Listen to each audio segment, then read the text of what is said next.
və sahibkarlara diqqət göstərməlisiniz, onları incitməməlisiniz. Əgər hansı sahibkar vəsait qoymaq, hansı iş görmək istəyir, siz birinci olmalısınız ki, ona dəstək verin. Bəzi hallarda sahibkarlara qarşı ədalətsizlik göstərilir və onlardan nəsə əldə etmə cəhdləri göstərilir.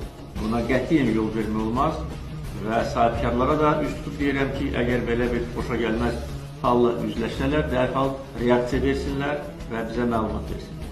Ölkəmizin ümumi inkişafı müsbətdir və gələcəkdə hər hansı bir ciddi problem mən görməliyik ki, elə bir şərait yaradaq ki, hər bir istedadlı insan, biznesə meyli, həvəsi olan bir insan bizneslə məşğul ola bilsin.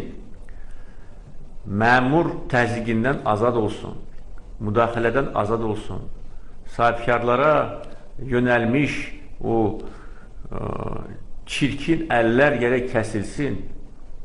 Bəzi hallarda dövlət məmurları, yerli icra orqanlarının nümayəndələri, rəhbərləri imkan vermirlər.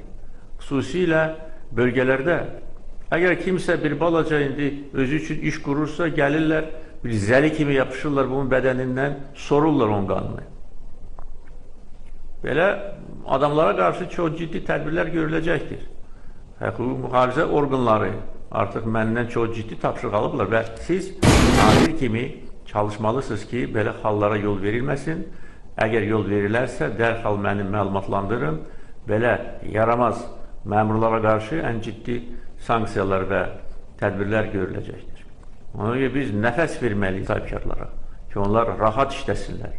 Vergidən başqa heç bir ödəniş ola bilməz.